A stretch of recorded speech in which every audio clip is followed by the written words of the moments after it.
Бисмиллахир-рахманир-рахим. Устаз суро. Наркотик иштеткендердин келечеги шариятта кандай? Наркотик иштеткен бала менен бактылуу жашоого болобу? Таптакыр болбойт. Наркотик иштеткен туугандар бул арам. Bundan сактаныш керек. Эгер кыз менен бала ажырашып кетсе, кыздын себеби эмне болот? Кыздын себеби кыздын мүлкү. Ал өзү кайтарып алат. Балагатка жеткенден берки каза намаз, каза орозолорумду кантип жеңилирээк окуп кармайм? Айтып бериңизчи толук жолдорун. Өзү биринчи түшүнүп алыңыз да. Кыйын деген эмне, жеңил деген эмне?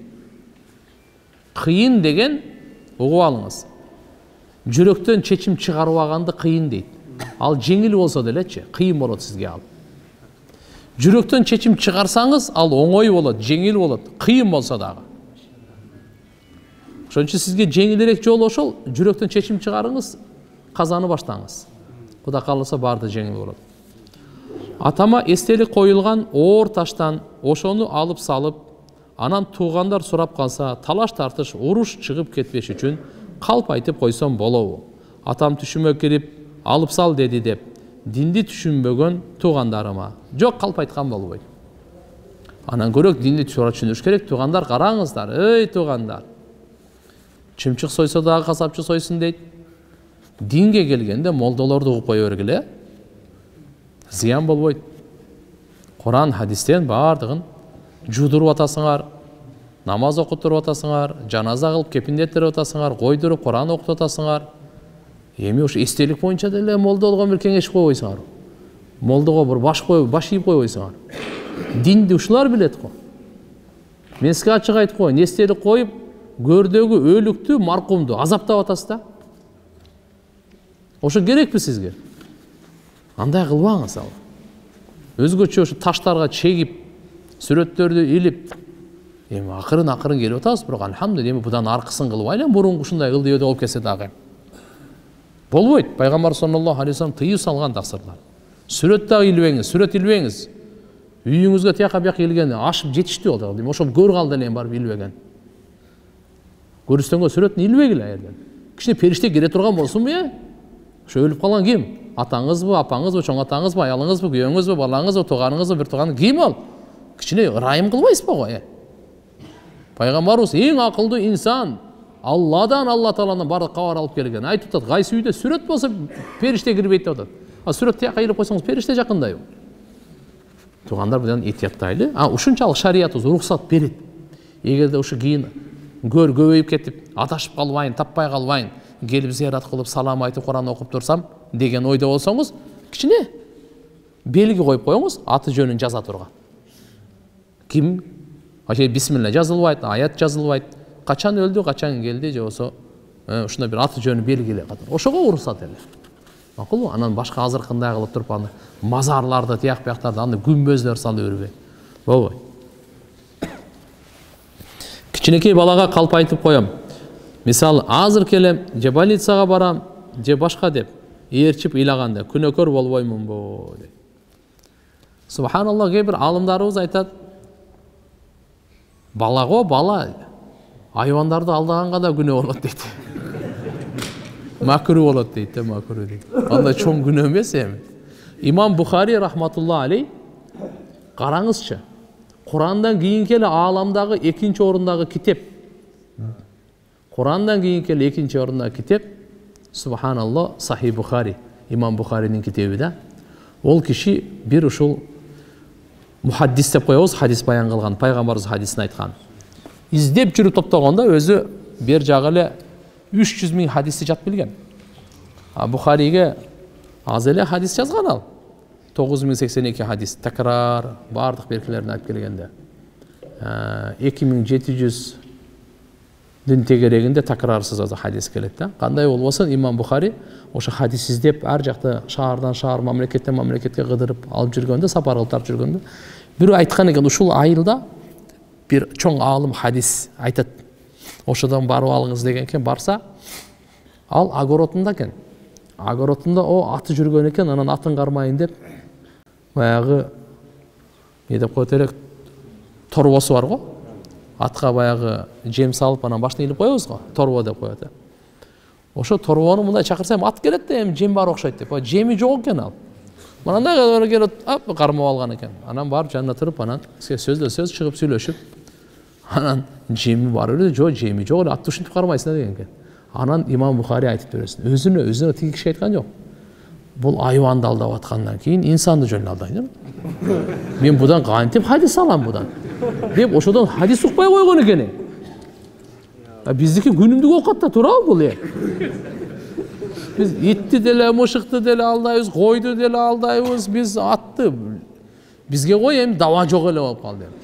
Бүгүнкү күнү ушу аталарыбыз, энелерибиз, аял бала чаканы айтпай эле коюн, бадышаны деле алдап, бардыгын эле алдап атабыз да, чекеден эле алдап атабыз. Астагфирулла, астагфирулла. Пайгамбарыбыз айткан: "Алейкум бис-сидq." Чынчылдыкты бекем кармагыла. Фа иннаху юнжи, силерди куткарат ушул.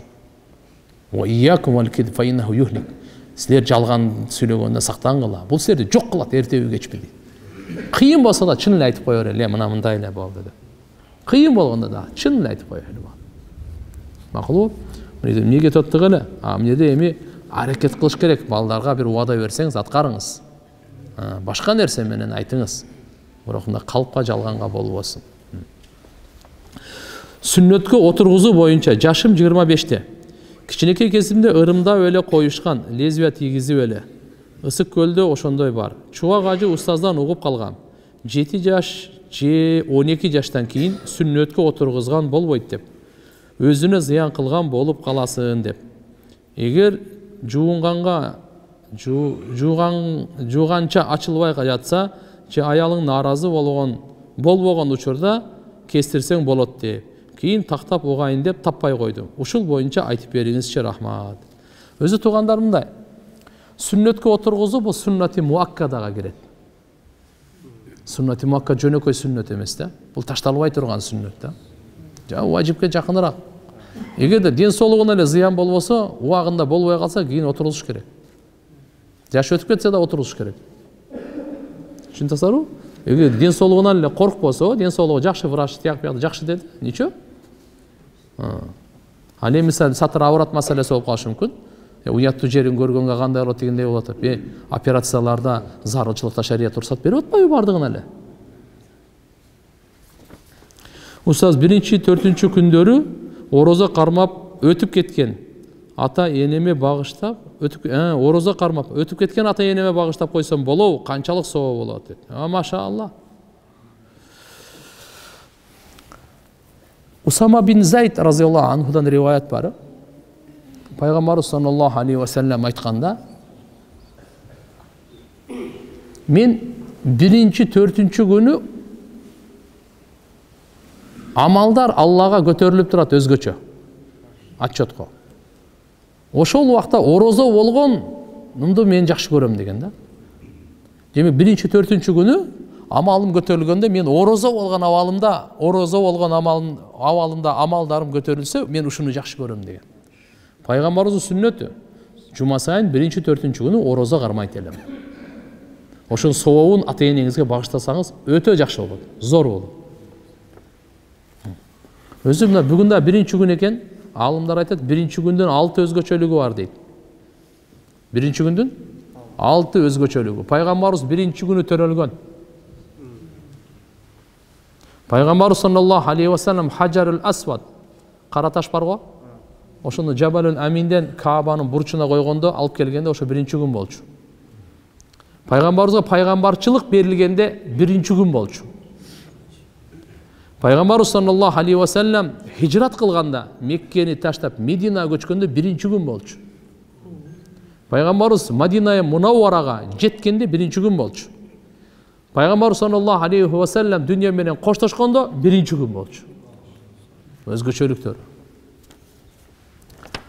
Азыркы убакта 10 жаш кичүү үйүндө жалгыз бойдок бала аламын деп ата энемдин жообун күтүп жатат.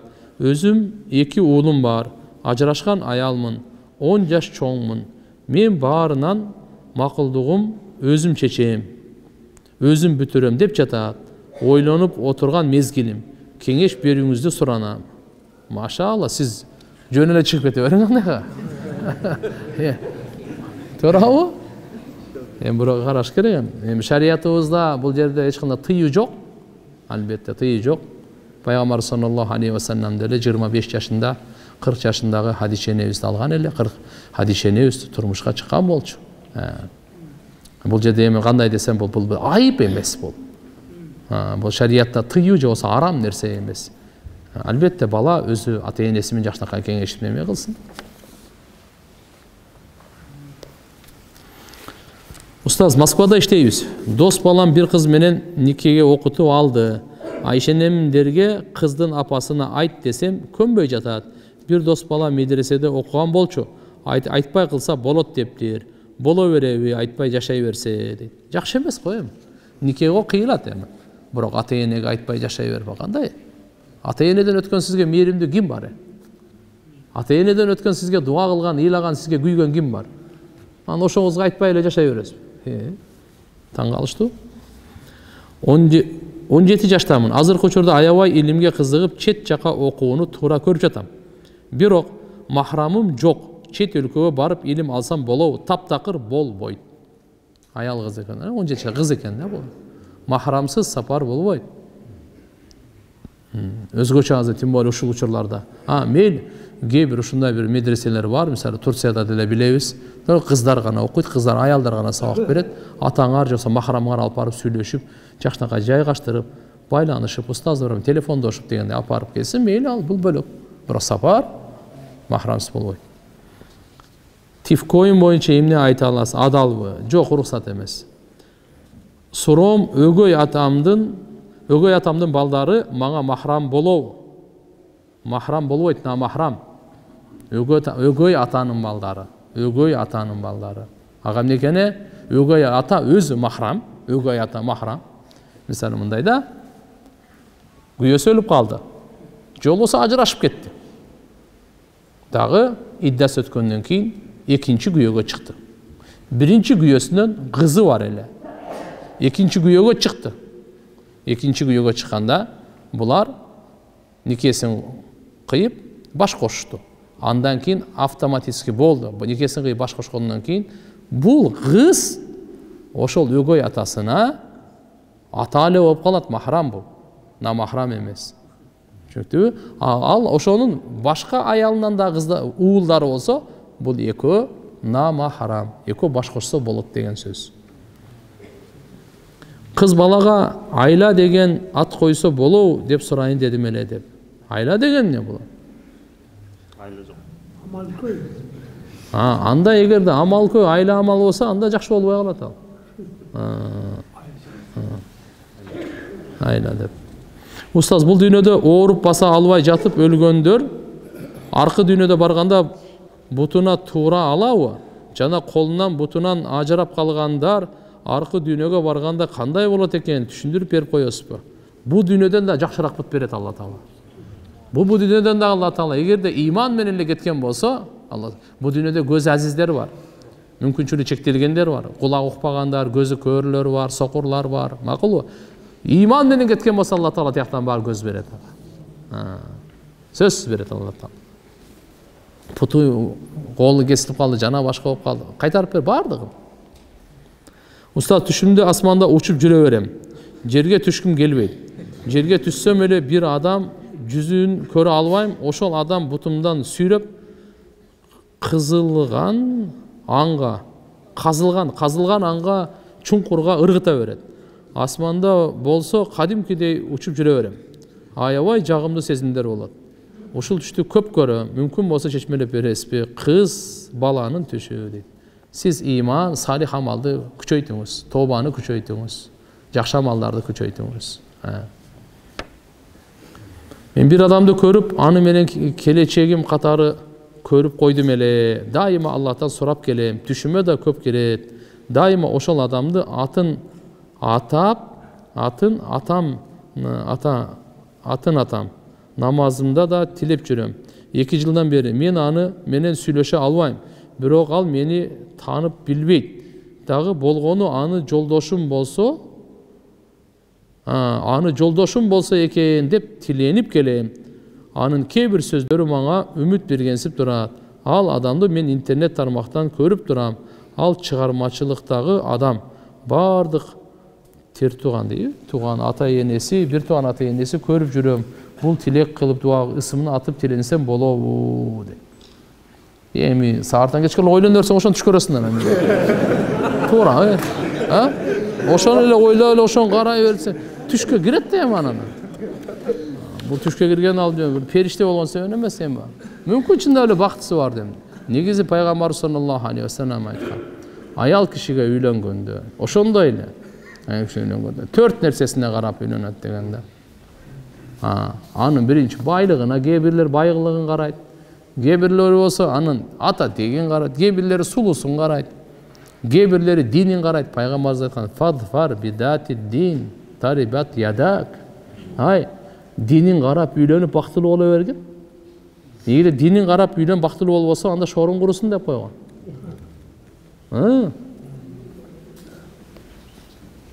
Assalamu aleykum. Максаты ажылыктын соогу көбүрөөкпү же дааваттынбы? Бир дааватчы айтат, дааваттын соогу көбүрөөк деп. Ажылык фарыз болгон болсо, ажылыктыкы туугандар. Ажылык фарыз эмес болсо, дааваттыкы. Талаштырбагыла экөөнү. Экөөнү да тең. Зикир көп болсо, анын соогу да көбүрөөк. Кайсы амалда, мисалы, баарыбыз орозо тутуп атабыз. Баарыбыз. Кимдин орозосунун соогу көп, кимдин зикири көп болсо. Баарыбыз ажылыкка бардык. Бардыгын ажылыгы бирдей болбойт. Кимдин баарыбыз умрага бардык. Баарыбыздын умрабызы бирдей болбойт. Кимде умрада көп зикир болсо, ошонун умрасы жогорку болот. Ошонун ажылыгы жогору. Түбү? Assalamu aleykum. Устазым, жолдошум менен көп себептер менен 7 жылдан бери жашабайбыз. Балдарыбыз бар, бирок балдарга ушунча жылдан бери моралдык же материалдык жактан караган жок. Акыры сотко берип ажыраштык. Сурарым, мага андан талак деген сөз керекпи, керек эмеспи дейт. Эгерде сот сиздерди ажыратып заксыңарды үзүп койгон болсо, сот чечим чыгарып, ошол талактын орун басары болот. Талактын ордуна ошол өтөт. Нике бузулду. Кайрадан талак алган кажети жок. Кандай сизге сурам бар эле 5 мал. 5 балам бар. Күйөөм ичип келип талак айта берет. Бир жолу айтты 3 талак деп. Мечитке барып окуттук. Андан кийин мас болуп 9 талак деп, андан кийин 6 талак деди. Кече жакында дагы ит талак деп айтты. Ичип алып айта берсе кандай болот? Мас болуп айтса өтпөйт деп айтып жата. Ичип алып эле айта берет экен да. Ичкенден кийин эми акыл жайында эмес да эми. Шайтан жайында. Bunun janında akıl yok, janında şeytan. Aytırı öyle. Bирок bilip koyunuz. Talak-ı sakran vakıya.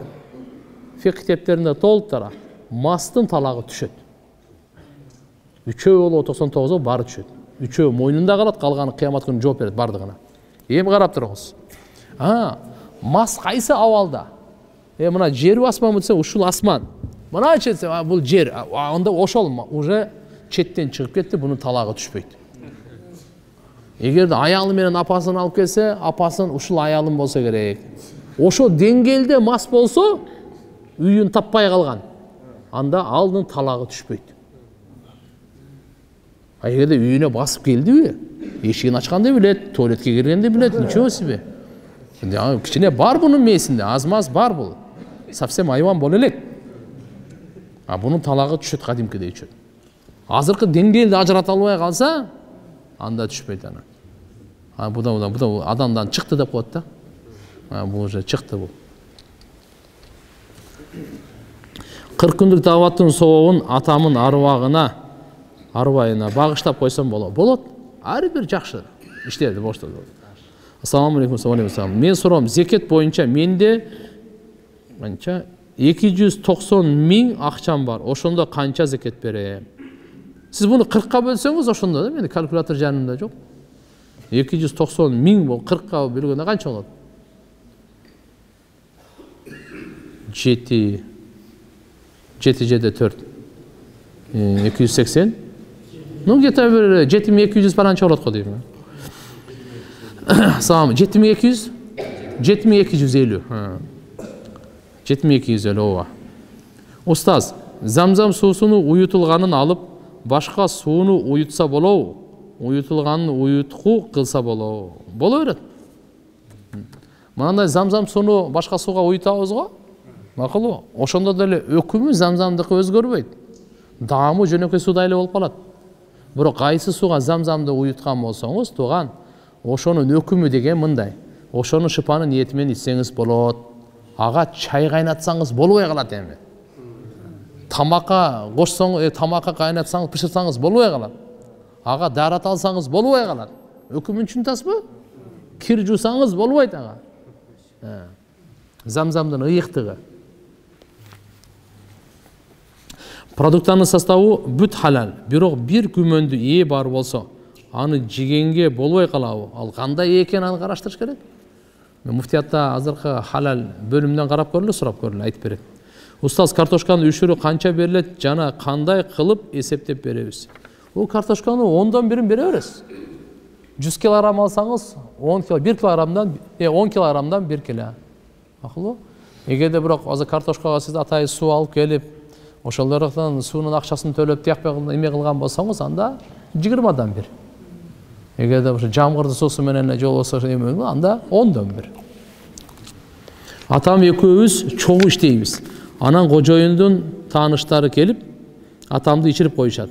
Анан бир күнү аларды баргыла, башка жака барып ичкиле дегем. Ошондон бери атам мага нааразы болуп жатат. Ошондо эмне мен туура эмес кылдым? Өтө туура кылдыңыз. Туура эле да. Жаманды жаман. Ал келип ичирип коюп атат. Алланын нааразычылыгы, күнөөгө батырып жаман нерселерди. Мен илим алайын дедим эле. 41 жаштамын. Четке чыгып алсам кандай болот? Пакистанга же Туркия же Арабияга кандай пикир айтасыз? 41 жашта ойлонуңуз, бала чакаңыз барбы жокпу? Аларды ким багат? Илим алсаңыз кандай болот? Бүгүнкү күндө деле алхамдулилlah Кыргызстанда илим алганга мүмкүнчүлүктөр бар. Анан карап көрүңүз, болбосо алып аткандар бар. Илим алганга каарылык, тоскоолдук кылбайт, алыш керек баары бир. Бул ошол бешиктен көргө чейин деген бекер айтылган эмес. Мен күйөөм менен урушуп кеттим эле. Урушуп кеткенден соң бир күн өткөндөн кийин күйөөм талак деп айтып коюптур. Аны мен укпадым. Өзү да айттымбы, айтпадымбы деп чочуп ойлонуп жатат. Ушуну чечип бериңизчи сураны. Эми караңыздар ал. Ал өзү точно айтсын да, кандай айттымбы, айтпадым, аны деле билбейм дей турган болсо. Эгерде 50-ге 50 болуп кала турган болсо, анда айтпаганга өтүп калат. Эгерде 51% айттым окшойт, көбүрөөк болуп калды айтканым деп күмөн да болчу, анда айтканга эсептелинет. Макулбу? Өткөн сабакта жооп бердик беле? Орозо айында бир жума карыз бар. Карыз бар эле. Анан Шаввал орозону кармайм деп жүргөм. Ошону эми кармасам болобу? Ушундай өттү беле? Мындай жок эле? Кайталанып калган го дейм анда бул суроо. Орозо айында бир жума карыз бар эле. Аны Шаввал орозону кармайм деп жүргөм. Ошону эми кармасам болобу? Эртерээк кармаңыз. Азында кыш мезгили өтүп кетип атат. Тезирээк кармабаңыз, болсо азында апрелде Рамазан айы кирип калат. Карыздарды тез кармап коюш керек. Азында кыш мезгили жакшы да. Карызды кармаганга мынакей январь, өзү декабрь, январь, февраль бул айлар кимдин карыздары болсо кармап салыш керек. Себеп дегенде суук, экинчиден күн кыска.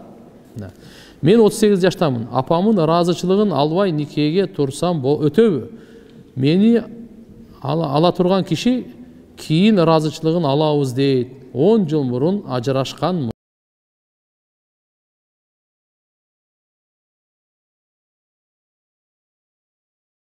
Жолдошум стримге кирип ар кандай кыздарга катталып, кыздар ага катталып, кечке ошону карап отура берип, көңүлүмдү орутту. Только ошол менен ооруп жакшы иштебей да калды. Бүгүн мени заблок кылып дагы бир жерде отурат окшойт. Бул нерсе менен кантип күрөшсө болот? Я Алла. Бул таквалыкка карачы эми. Иманга, таквалыкка мээнет болбосо кыйын да. Эмне деп айтабыз эми башка? Буга мээнет кылганга эми үйүңөрдү өзүңөрдү оңдогула, үйдө амал кылгыла. акыр түшүндүрүп айткыла, чогуу эптеп даватка чыккыла, ыйлап Алладан дуа кылып азмат садака бергиле. Ошентип күрөшөсүңөр да мээнет. Себеп дегенде таквалык болбосо ушундай проблема боло берет. А таква иманга жараша болот, иман мээнетке жараша болот. Күйөөм экөөбүз урушуп кеттик эле, талагыңды бердим, башың бош деген. Эми болсо кайра талактын түрү көп экен, сага бир талак түшүптүр, мен тооба кылдым дейт, жашасак болобу? Эгерде ошол талагыңды бердим, башың бош деген эле ушу сөз менен эле болсо, кайрадан нике кыйдырып жашасаңар болот.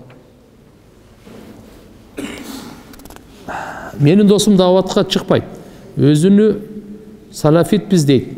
Мен көп түшүнө бербейм, намаз окубайт, орозо кармабайт, көп нерсени кылбайт. Ошол досумдун ыйманын жаңылаш үчүн мен кантип аны даватка алып чыгып келем? Дават десем, пайгамбарыбыз 3 күнгө жана башка күндөргө чыккан эмес дейт. Кантип ишендирем даватка чыгыш керек экенин? Алла сизден разы болсун. Кызмат кылыңыз, белек бериңиз, дуа кылыңыз. Мындайда жакшы мүнөз менен. Биз качан айттык пайгамбарыбыз 3 күнгө чыккан? Ал өмүрү бою чыккан. Сиз өмүрү бою таярсызбы? 3 күнгө таярмы? Өмүрү бою катан таярсыз? Чөчүндө карап турмун. 40 күн 4 ай деп бунун баардыгы эле тартип. Бул тартип мындай тартип. Бүгүнкү күндө университет илим алып аткан баардык бүткүл дүйнөдөгү Мемми деген ислам университетинде ошол жерде 5 жыл окуйт, же 6 жыл окуйт, же 7 же 10 жыл окуйт. Ар бир сабактарда өзүнө тиешелүү китептер бар, жана сааттар бар, 45 минуттан перемена болот. Билесиздер переменаны? Ушулардын баардыгын пайгамбарыбыз кылган беле ошо. Переменеси бар пайгамбарыбыздын. Пайгамбарыбыз 5 жылдык университет курду беле. Түшүнөсүзбү? Мындай тартип, негизи илим алуу, даватта чыггандай, негизи оңолуу. Алла менен байланыш түзүү, Куран, хадиске келүү. Ошон үчүн тартип. Сизге бизге окшогон жалкоолорго, дордойдон башы көтөрүлбөгөн. Кичине эптеп кел деген. А бул сен намазыңдагы, орозоңда жок болсо анан. Ошон үчүн мээнет кыла бер, кызмат кыла бер. Багымдат менен шамдан кийин 12 жолудан Ихлас сүрөсүн окуп маркумга багыштаса, Куран хатымдын сообу берилет деп уккам. Маркум үчүн эң жакшы амал кайсы? Рахмат. 12 жолудан жок таксыр андай. 3 жолу бар. 3 жолу бар. Багымдат менен шамдан кийин 3 жолу Ихлас, 3 жолу Фалак, 3 жолу Нас. Вот ошонун алхамдулилля сооптору өзүңүзгө да тиет, өткөндөргө да тиет. Макулбу? Анан кийин маркумга эң жакшы амал дуа. Эң жакшы он. Валадун салихун яд'у лаху. Бул пайгамбар саллаллаху алейхи ва саллям өзү айткан. Маркум бул дүйнөдө жакшы перзент таштап кеткен болсо, ыймандуу, ал дуа кылса, ал аркасынан сөзсүз жете берет. Bir күндө 5 жол кылсаң 5 өтөң жетет, 10 болсо 10 өтөң жетет. Убакыт болуп калды окшойт, 5 мүнөт барбы? Всё. Биз жолдошум менен квартирада жашайбыз. 4 балабыз бар. 5-чим ичимде. Сырат, Аллахума салли ала Мухаммад. Тугандар бирөө паспорт түшүрүп койгон экен. Имамбеков Кутман. Имамбеков Кутман. Кийин тааныгандардан аласыздар, кармап тур. Кеттик. Мен жолдошум менен квартирада жашайбыз, 4 балабыз бар, 5-чим ичимде. Жолдошум кичүү бала, кайнене, кайнатам, улуу баласын бөлүшпөйт. Үйлөнгөнүбүзгө 11 жыл болду. Анан жолдошума там алалы десем, апасын угуп албайт. Акчаны жакшы табат, кайненеме катып акча берип турат. Үйүбүз жок, же условия жок, жашайбыз. Эмне кылсам болот? Кантип жолдошума там алууну түшүндүрөм. Эми ата-энеге да жардам берип турсун мейли, бирок эртеби кечпи балалуу болгондон кийин, 4 бала болгондон кийин өзүнчө бир там алыш керек да. Тамды камсыздоо күйөөнүн мойнунда милдет. Буга түшүндүрүү үчүн иншалла карап силер даватка чыгып келгиле. Мужахид деген бир гана дин үчүн согушкан жоокерби?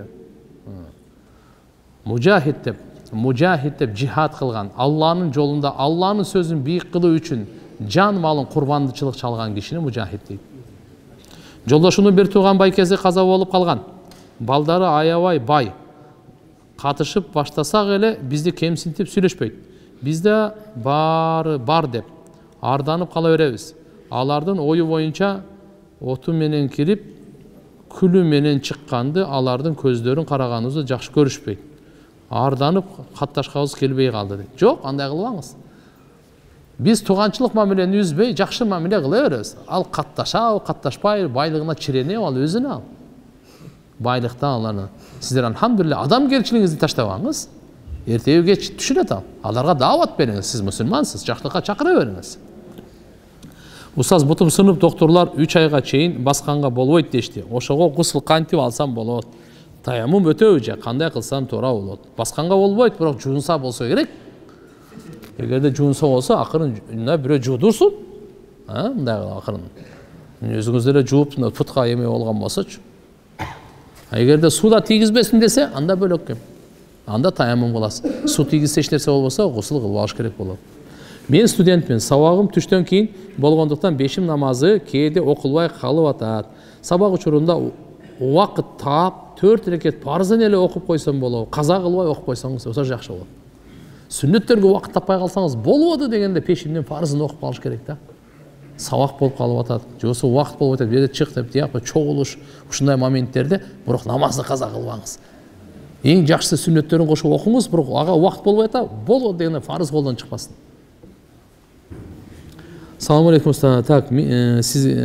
Men vraç болуп иштеймин. Кабыл алуу бөлүмүндө 1 жыл болуп калды. Айлыгым 7000 сом. Жол кире тамак ашыма жетпейт. Анан бейтаптардын кээ бирөөсү ыраазы болуп акча таштап кетет.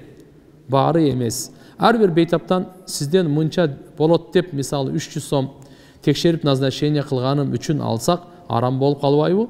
Ушул жөнүндө кененирээк айтып койсоңуз, Алла разы болсун.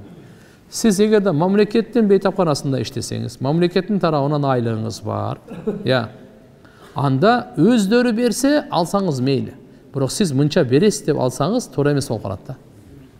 Эгерде сизге частный клиникаңыз болсо, жеке клиника, анда ушу назначениеңиз үчүн, консультация үчүн акча алса болот.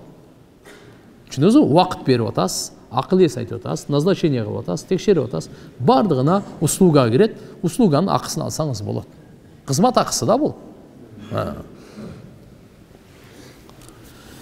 Менин биринчи жолдошум урушуп кеткенде эле атам, апам тууган калбай басынтып сүйлөр эле. Мага талак дечү. Мен тирүү абакта жашачум. Ери бар деген гана аты бар болуп, жыл жашабай кайра жарашып жашайт элек. Нике эскирдиби, талак түшкөнбү билбейт экем. Биз жашабайбыз деп сөз гана айтылып калган таарыныштын айынан. Акыры жашабай койдум. Ал үйлөндү. Мен дагы турмуштамын. Ошондо бүгүн мурунку талактары түшкөн болобу же жокпу? Закыс жок болчу. Айтарым, азыркы турмушка эч кандай зыяны тийбейби? Жол көрсөтүп коюңузчу, рахмат. Жок, эгерде ошо бул талак айткан болсо, ушундайлардын жашабайбыз деп ажырашкан болсоңор, кийин идда деп коет. Идда. Иддасынан кийин нике кыйылган болсо, 3 айыздан кийин. Анда силердики нормально жашооңорго эч кандай зыяны тийбейт. Эгерде идда өтө эле нике кыйдырып алган болсоңор, анда чатак. Анын үчүн эмне кылыш керек? Кайрадан нике кыйдырыш керек күбөлөрдүн алдында. Мен али үйлөнө элекмин. Бирок түшүмө тез эле кыздар кире берет. Эмне кылсам болот? Үйлөнүңүз да. Саатка кечке ойлоно берсең кире берет да. Дамла, сизди көрдүм түшүмдө. Меккеге жөнөтүп атыпсыз. Барганда мындай кыласың, тигиндей кыласың деп, анан чогуу намаз окудук. Машалла, Алла кабыл кылсын. Алла кабыл кылсын. Так, Пайгамбарыбыз Мухаммад саллаллаху алейхи ва салламдын өмүр баянын Инстаграмда тест чыгарып турсам болобу? Жаштар көпчүлүгү интернет менен болуп калды. Бир аз болсо да пайдалуу болот деп. Өтө жакшы. Интернеттин жакшылыгынан пайдаланыш керек. Өтө жакшы болот. Мен турмушка чыгып жатканда күйөөмдүн аялы, балдары бар экенин билген эмесмин. Мага ажырашканмын деп айткан болчу. Ак бата менен эле үйлөндүк. Анан Бишкекке келип жашап жүрсөк, аялы менен жашайт экен. 3 баласы бар экен. Эгер мен аны билгенде даже жакын сүйлөшпөйт болчумун. Биздин нике ошондо эмне болот? Менден да, аялынан да уруксат албай үйлөнүп алыптыр. Менин тагдырым менен ойноп койду. Жекете албай же жакшы жашай албай жатам. Никеңиздер нормаль эле болот. Нике эсептелет. Албетте ал мисалы ажырашканмын деп алдаганы туура эмес эми. Ажырашканмын деп алдаганы туура эмес. Сабырдуулук кылыңыз. Эми адилеттүүлүктү талап чогуу жашай алат. жумуш убагында намаз окуй албай атам, кандай кылсам болот? Үйдөн пешим, асыр намаз, шам намаздарын бир окуганда парыздын эле окуш керекпи? Каза болуп калса парыздын эле окуйсуз. Салаф бала колумду сурап жатат. Ал балага турмушка чыксам адашкан болбоймунбу? Деге эле салаф өртөгөндарыбыз туурабы деп. Адашкан болбойсуз, чыга бериңиз, сүйүнүп чыга бериңиз. Булар алхамдулилля мусулмандар суннит, Кудайга шүгүр, шия эмес, шүгүр. Албетте мазхабы бөлөк, бирок алхамдулилля мусулман сунниттер макулбу? Сиздерден каза намаз жана адашсаң кантип окулат айта кетсеңиз. Каза намаздар боюнча көп эле айтып жооп бергенбиз. Ошол жерде кененирээк YouTube'дан карасаңыздар жообун аласыздар, Үй бүлө, так. Устаз, мен 24 жаштамын. Келинчегим 21-де. Үйлөнгөнүбүзгө 2 жылдан ашып баратат. Ортобузда бир бала бар. Айдын башында бирге чыгат иншалла. Ажырашуу коркунучу турат азыр бизде деп. Эмнеге? Жок. Өзүң жакшы боло бер, жакшылыкты өзүңдөн баштай бер, ажырашуу болбойт Кудай кааласа. Биз өзүбүз эле жакшы болуп, жакшылыкты өзүбүздөн баштайлы, башка бирөөлөрдөн баштаттырбай.